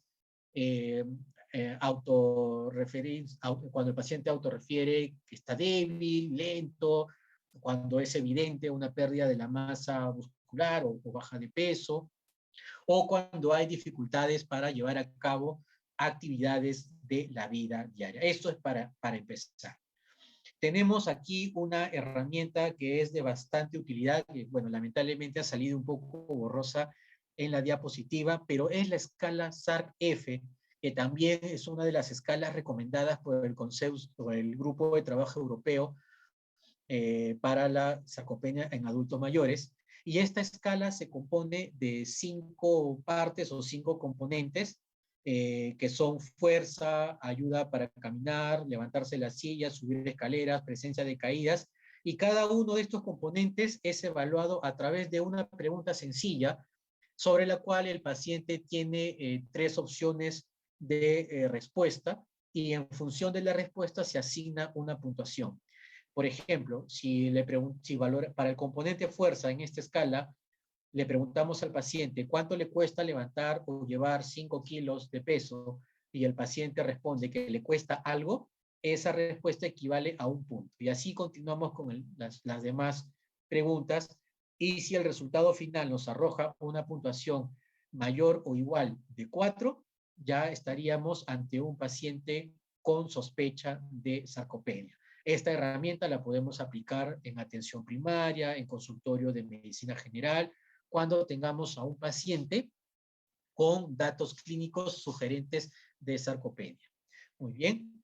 ¿Y cómo hacemos finalmente el diagnóstico? Basado en el algoritmo diagnóstico del Grupo Europeo de Trabajo para Sarcopenia, todo el algoritmo diagnóstico empieza con la detección o la búsqueda de casos de aquellos pacientes con indicios clínicos a los cuales les puedo someter a la herramienta o al cuestionario SARC-F que le he presentado en una diapositiva anterior.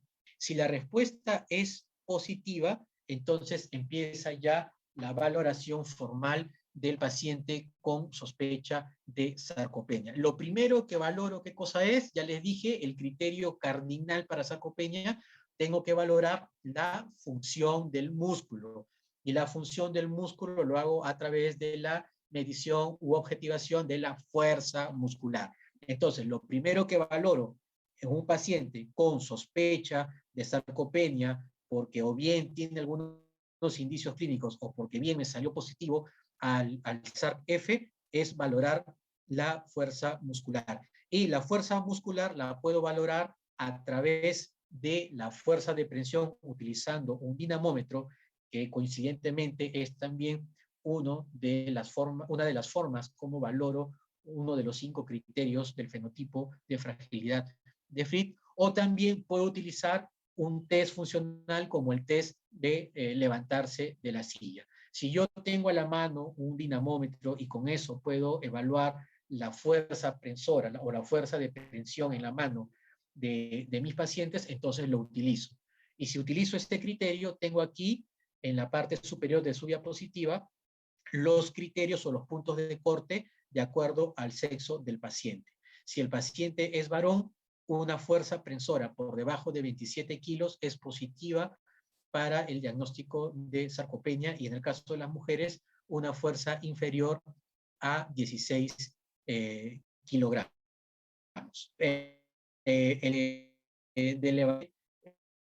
la bastante se dispone herramientas de fuerza prensora, puedo utilizar este test alternativo, y en este caso simplemente le pido al paciente que se levante de una silla sin utilizar los brazos 5 veces tan rápido como pueda.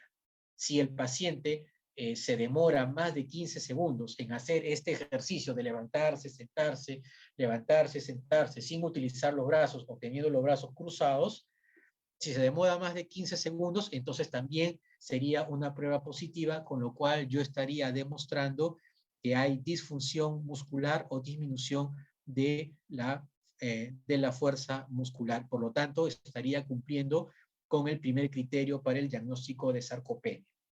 Pero hasta ahí no puedo hablar de sarcopenia formalmente, porque lo que tengo que hacer como acto seguido es evidenciar que el paciente también tiene baja masa muscular o una calidad deficiente de la masa muscular. Y eso, de acuerdo a este algoritmo europeo, lo evalúo o lo mido a través de algunas pruebas, como por ejemplo la energía dual de rayos X por absorciometría, o conocida como DEXA, la impedancia bioeléctrica, la tomografía o la resonancia magnética.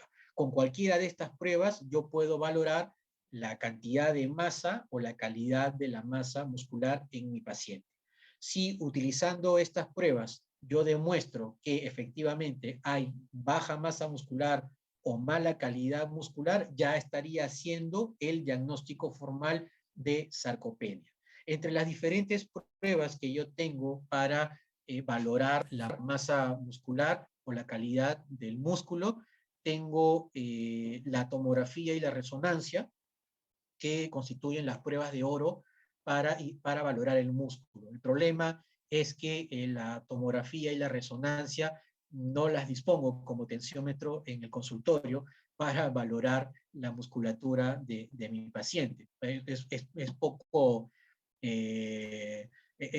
viable en la práctica habitual, pero sin ninguna duda, tanto la tomografía como la resonancia son las pruebas que me ofrecen información más fidedigna del músculo. ¿Y qué zonas del cuerpo son las que se suelen utilizar para valorar la masa o la calidad del músculo? El cuádriceps femoral, la musculatura a nivel de la vértebra lumbar 3 y el músculo psoas. Además, también a través de la tomo y de la resonancia, puedo ver cuánta infiltración grasa hay entre los fascículos musculares. La DEXA, o energía dual de rayos X por absorciometría, es el método más usado, pero para fines de investigación. También en la práctica clínica no es un método como tomar la temperatura en el consultorio, requiere pues de un equipamiento más sofisticado, y a través de la DEXA puedo medir la masa esquelética pendicular, es decir, el músculo en las piernas, por ejemplo, o en los brazos, así como el porcentaje corporal de masa muscular y masa grasa. La impedancia bioeléctrica es mucho más fácil de aplicar, es mucho más versátil o más ambulatorio, si vale el término, pero la metodología con la que mide la cantidad de masa es distinta, ¿no? Esto se hace a través de la conductividad eléctrica de los tejidos y permite estimar la masa magra y la masa grasa en el organismo, ¿no? La impedancia bioeléctrica a veces es utilizado en consultorios de endocrinología y nutrición por algunos especialistas, básicamente para calcular la cantidad de grasa que hay en el organismo, ¿no? Pero indirectamente también nos puede dar una idea de cómo está la masa muscular. Aunque el algoritmo europeo no menciona a la ecografía, actualmente hay una corriente de investigación para determinar la utilidad de la ecografía también como herramienta para estimar la calidad y la cantidad de masa muscular. Bueno, si esto en algún momento tuviese respaldo científico y logra introducirse dentro de los algoritmos diagnósticos, pues sería un gol de media cancha, ya que la ecografía pues es mucho más fácil de aplicar en consultorios de atención primaria y sería pues su aplicación sería mucho más masiva en nuestros pacientes. Entonces, teniendo ya al paciente con fuerza muscular disminuida y con cantidad de masa muscular disminuida, ya tengo el diagnóstico de sarcopenia confirmada. Adicionalmente a esto, puedo someter a mi paciente con sarcopenia confirmada a pruebas de función física para estimar la severidad de la sarcopenia. Y estas pruebas de función pueden ser, entre otras, la velocidad de la marcha, el SPPB, que también lo hemos visto en fragilidad, el test de levántate y anda, o time up and go, o la prueba de caminata de los 400 metros. Para cada una de estas pruebas existe también unos puntos de corte según el algoritmo europeo, por ejemplo, para la velocidad de la marcha, una velocidad inferior de 0.8 metros por segundo, es positivo, por lo tanto estaríamos hablando de una sarcopenia severa, o si el paciente me saca 8 puntos o menos en el SPPB, o si se tarda más de 20 segundos en hacerme la prueba de levántate y anda, es decir, que se ponga de pie de una silla, camine 3 metros, se dé la vuelta, regrese y se vuelva a sentar, o que simplemente no me pueda hacer el test de la caminata de 400 metros, o que tarde más de 6 minutos para poder realizarla, ¿de acuerdo? Entonces, con un solo criterio, sarcopenia probable, si es que solamente demuestro baja fuerza muscular. Si adicionalmente demuestro que hay poca masa muscular o mala calidad de músculo, ya estoy hablando de sarcopenia confirmada. Y si adicionalmente tiene el paciente sarcopénico una prueba de función alterada, estaría hablando de una sarcopenia severa. No existen biomarcadores, lamentablemente, o sea, no hay análisis de sangre para determinar la presencia de sarcopenia en los pacientes. Sin embargo, la concentración de metil D3-creatina en orina puede darnos algún valor referencial sobre la cantidad de masa que hay en el paciente, pero esto todavía no tiene el suficiente sustento científico como para considerarlo un criterio diagnóstico. Y finalmente, no menos importante, es mencionar que el proceso de diagnóstico del paciente con sarcopenia no termina simplemente cuando yo concluyo con las pruebas y determino que el paciente es sarcopénico o sarcopénico severo incluso, sino que adicionalmente el paciente tiene que ser sometido a evaluaciones integrales complementarias como la BGI, por ejemplo, para establecer causas subyacentes a la sarcopenia y de esa manera poder establecer estrategias de tratamiento. Y hablando de tratamiento, ¿cómo podemos tratar al paciente con sarcopenia?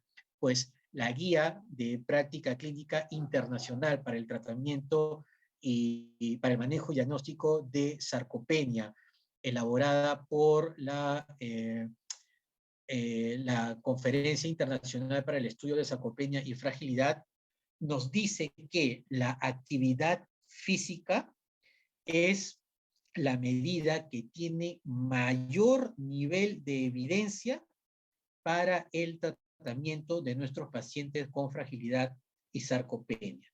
Y esta actividad física incluye específicamente para los pacientes con sarcopenia la prescripción de ejercicios basados en fuerza o resistencia. Entonces, ni hablar, un paciente con sarcopenia debe ser sometido a un programa de ejercicios para mejorar esa insuficiencia muscular. Y el ejercicio, a diferencia del proceso de envejecimiento, ejerce sobre el músculo un efecto antiinflamatorio por activación de genes antiestrés como el NRF2. Además, incrementa la síntesis proteica a través de la activación de la cascada del factor de crecimiento similar a la insulina tipo 1 y reduce la inflamación promovida por el gen NFKB por la activación del PGC1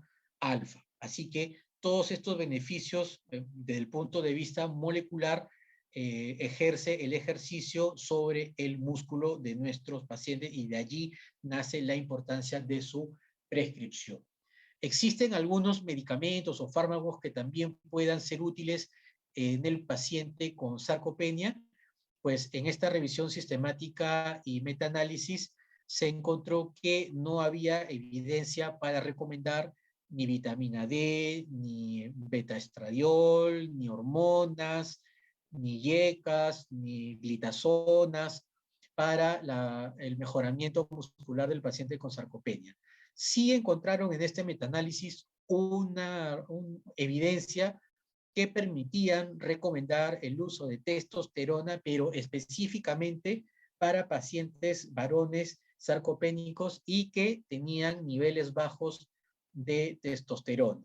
Pero el uso de esto no es tampoco una indicación de uso clínico, ¿ya? No es habitual ver a los pacientes recibiendo testosterona como parte de tratamiento, pero si en caso se llegara a usar, bueno, hay que revisar constantemente hematocrito, perfil lipídico, parámetros prostáticos.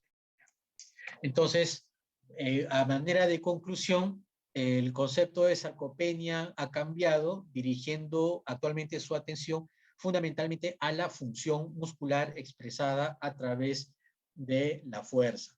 Adicionalmente, los mecanismos fisiopatológicos subyacentes a la sarcopenia no son completamente conocidos, pero ya sabemos que la edad y el proceso de envejecimiento tienen mucho que ver con el desarrollo de la sarcopenia, así como los cambios moleculares subyacentes en la fibra muscular y que tienen que ver mucho con los estilos de vida que uno adopta durante su vida. El diagnóstico se basa en la determinación, primero, fundamentalmente, de la fuerza muscular, seguido de la baja masa o calidad muscular, siendo la performance medida a través de pruebas de función un indicador de severidad. Eso es importante que lo recuerden.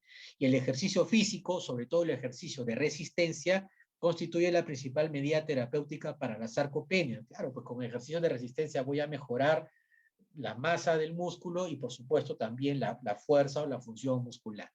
Y finalmente el control de los factores asociados al proceso de desarrollo de la sarcopenia permitirá establecer cuán evitable es. Por ahora, pues el mantener al paciente activo puede ser una de las principales medidas de prevención primaria a fin de evitar que el paciente desarrolle sarcopenia. Y finalmente me despido con una vista del hospital donde trabajo y bueno, ojalá que en algún momento cuando pase la pandemia pues podamos regresar a hacer las prácticas hospitalarias allí como lo hemos hecho con las promociones anteriores. Muy bien, eso sería todo. No sé si tuviesen alguna pregunta, alguna Muchas duda. gracias, doctor. Doctor, una consulta. Buenas noches. Hola, ¿qué tal? Sí, doctor. Acá en las zonas urbanas, en los hospitales, para confirmar la sarcopenia probable, sé que la resonancia o la tomografía puede llegar a ser muy carito, ¿no? En todo caso, ¿se inclinan a usar un ultrasonido o una impedancia bioeléctrica? ¿Cómo hacen o cuál es el examen que suelen usar?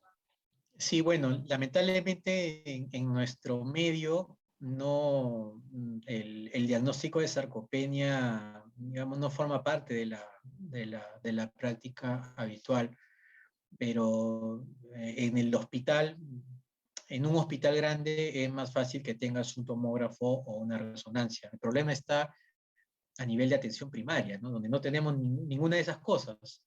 No tenemos ni resonancia, ni tomógrafo, ni tampoco DEXA, ni tampoco bioimpedancia, y otras herramientas que podrían ayudar para medir o tener una idea de la masa muscular, como por ejemplo la ecografía, todavía no está validada, y en algunos casos el utilizar el perímetro de la pierna podría de alguna manera darte una idea, ¿no? Pero lamentablemente no es un parámetro muy fiable para establecer de manera objetiva qué cantidad de masa muscular tiene el paciente o en qué calidad está esta, ¿no? Entonces realmente ahí es un problema y probablemente en muchos casos quede vacío. Pero algo y agradezco tu pregunta porque algo que olvidé mencionar cuando les presentaba el algoritmo diagnóstico europeo, es que si yo demuestro que el paciente tiene baja fuerza muscular y mi siguiente paso sería demostrar la baja masa, pero si no dispongo de herramientas para hallar eso, el solo hecho de haber demostrado que mi paciente tiene poca fuerza muscular ya es suficiente para iniciar mis estrategias de intervención. Es decir, si yo le aplico a mi paciente una prueba de levántate y siéntate y me sale positiva, y obviamente detrás de eso pues hay de repente indicios clínicos, pues efectivamente, ¿no? Que ha bajado de peso, se ha caído en la casa, o ya su actividad en general ha disminuido mucho, ya con el solo hecho de haber demostrado que la fuerza muscular está disminuida, ya solo ese dato para mí debería ser suficiente para iniciar una serie de intervenciones como si el paciente efectivamente fuese un sarcopénico con todas las de la ley. O sea, no debería quedarme en nada, ¿no? Debería intervenir ya con el solo hecho de haber demostrado que el paciente tiene la función alterada o disminución de fuerza muscular. Chévere, doctor. Muchas gracias. Muy bien. ¿Alguna otra pregunta? Doctor, disculpe. ¿O duda? ¿Gerald? Con respecto a la duda de, usted acaba de decir que solamente el hecho de que tenga debilidad y no simplemente el tema de cómo va la masa. Entonces, a la par de ya iniciar el tratamiento, la medida preventiva, a la par hacemos las medidas para pedir la prueba de masa, porque en sí el paciente lo va a necesitar en el futuro, ¿verdad? Sí, claro. O sea, si hubiese posibilidad, por ejemplo, de objetivar, pues, ¿no? Que realmente el paciente tiene disminución de masa muscular o la calidad del músculo está mala y tienes la oportunidad de hacerlo con alguna prueba, claro. De hecho, que sería pues lo académicamente ideal, ¿no? Pero en la práctica no deberías limitar tu intervención hasta tener esa información. Si estamos en un país donde no tenemos disponibilidad de toda la logística, porque quisiéramos, entonces el solo hecho de ya de haber demostrado que mi paciente tiene debilidad muscular, ya debo intervenir. Porque si no intervengo, ¿qué va a pasar con ese paciente? Se me va a disfuncionalizar, se me va a fragilizar y ya sabemos todos los eventos negativos que pueden pasar con este paciente. Entonces, me sale más a cuenta para el paciente, para el sistema de salud y obviamente pues para tu reputación médica, intervenir sobre ese paciente y evitar que presente o experimente justamente todos estos eventos negativos. Ok, doctor, perfecto, gracias. Muy bien. ¿Alguna otra pregunta o comentario, duda? Bueno, Doctor, hay una sí. pregunta en el Hay una chat. pregunta en el ¿En el chat, chat? creo. ¿Cuál método se usa más en la práctica clínica en Perú para ver la masa muscular? Como les decía, a nivel hospitalario tenemos la posibilidad de utilizar tomografía, aunque su indicación, la indicación de una tomografía habitualmente no es, pues, ¿no? Para valorar el músculo, ¿no? Usualmente utilizamos las tomografías para otras cosas, ¿no? Pero a nivel hospitalario tenemos esa posibilidad. Y a nivel de consulta ambulatoria, lo que yo por lo menos he observado es la bioimpedancia, ¿no? Que es lo que me parece que hay más posibilidad de encontrar. De repente, los lugares donde uno encuentre bioimpedancia no utilizan el equipo justamente en el contexto del diagnóstico de sarcopenia, sino en otros contextos, pero al final de cuentas ahí está, ¿no? Entonces, eventualmente la información que se desprende de la bioimpedancia en un paciente que de repente se le hicieron porque va a entrar a un programa de reducción de peso, qué sé yo, de tratamientos endocrinos, metabólicos, se podría utilizar eventualmente en el contexto de un paciente con sospecha de sarcopenia. Si en algún momento, bueno, la ecografía tuviese el visto bueno de los organismos, ¿no? que estudian sarcopenia, de hecho que probablemente la ecografía se convertiría en el principal instrumento para medir la masa muscular, ¿no? La ecografía sí es más fácil de encontrar, pero lamentablemente todavía formalmente no es una herramienta validada para cuantificar masa muscular. Así que ojalá pues, que en algún momento los estudios, los ensayos clínicos, las investigaciones encuentren que la ecografía aporta también información relevantes sobre la masa muscular y de esta manera pueda ser utilizada en la práctica clínica. Doctor, una última duda. Sí. Con respecto a la definición y clasificación, o claro, clasificación según su categoría primaria o secundaria, ¿no? Mencionaba que la sarcopenia es una enfermedad, entonces, ¿no? Pero no comprendí bien la causa primaria y secundaria. Sé que la secundaria es por alguna enfermedad, ¿no? Como cáncer, entre otras, pero la primaria es relacionada a la edad o cómo es, no entendí bien. Sí, básicamente la primaria es atribuida únicamente al proceso de envejecimiento, siempre y cuando no encuentres en el paciente alguna otra condición que también pueda sarcopenizar al paciente, ¿no? Entonces, en ese caso sí, pues hablaríamos de una sarcopenia primaria asociada al envejecimiento puramente. Pero en la realidad es muy frecuente encontrar a los pacientes que tienen pues varias enfermedades, ¿no?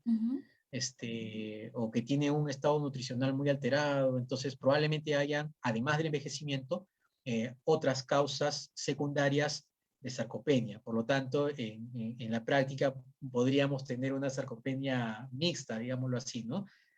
Tanto por un lado por el efecto del envejecimiento y por otro lado también por efecto de otras comorbilidades. Entonces concluyó que la sarcopenia es una enfermedad, pero también está relacionada al envejecimiento, ¿no? Yo pensaba que no era por envejecimiento. No, claro que sí. Acuérdate que desde el punto de vista, digamos, etiopatogénico, cuando hablamos de una sarcopenia primaria, la edad y el envejecimiento en sí constituyen pues sus principales causas o condicionantes. Ojo, digo que en el caso de una sarcopenia secundaria la puedes observar también en una persona más joven, ¿no? Mira lo que pasa, por ejemplo, ahora que estamos en modo COVID, lo que pasa con los pacientes jóvenes que ingresan a la UCI por COVID y que están un tiempo prolongado con intubación, con ventilación mecánica, salen de alta completamente hipotróficos y salen de alta de UCI, me refiero, completamente disfuncionales, porque con pérdida de fuerza total en los miembros inferiores y tienen que ser sometidos a un programa de rehabilitación para recuperar la fuerza y la masa muscular. En ese caso, ese paciente se ha sarcopenizado por el manejo intensivo, ¿no? A consecuencia del COVID. Se trataría pues de una sarcopenia aguda y que bueno, probablemente se recupere, pues, ¿no? Porque es un paciente joven, su estado basal probablemente era de un músculo bueno en líneas generales, ¿no? Listo, doctor, me quedó claro. Muchísimas gracias. Muy bien. ¿Alguna otra pregunta? Muy bien, pues, doctores. Entonces, espero que los temas hayan sido de su entendimiento y, bueno, no se olviden, pues, que estos temas constituyen gran parte del sustento de la geriatría como especialidad. Y de hecho que todavía falta mucho por descubrir. Y estos temas, tanto fragilidad como sarcopenia, de hecho que van a estar involucrados en los diferentes temas que hablemos más adelante. Por ejemplo, cuando hablemos de síndrome de caídas, de hecho que tiene que ver pues, ¿no? con fragilidad, con sarcopenia, porque ya vimos que son circunstancias que pueden predisponer al paciente a esto, o cuando hablemos de deterioro cognitivo, en fin, de otro tipo de síndromes geriátricos. Muy bien, en vista que todo está conforme, yo les agradezco la atención y ya nos estamos encontrando en la próxima fecha. Esta vez sí ya está ya en el rol de las clases, así que no va a haber problemas con ello. Y allí, además de las clases que están previstas para esos días, incluiré la que he obviado el día de hoy y así pues no tener ninguna pérdida. ¿De acuerdo? Listo, doctor. Ok, Muchas doctor. gracias. Muy bien. Gracias. Listo, pues. Nos vemos. Cuídense. Gracias, Doc. Chao, doctor. Nos Bendiciones, vemos. Doc. Buenas noches. Listo. No hay uruguayos, ¿no? De grupo.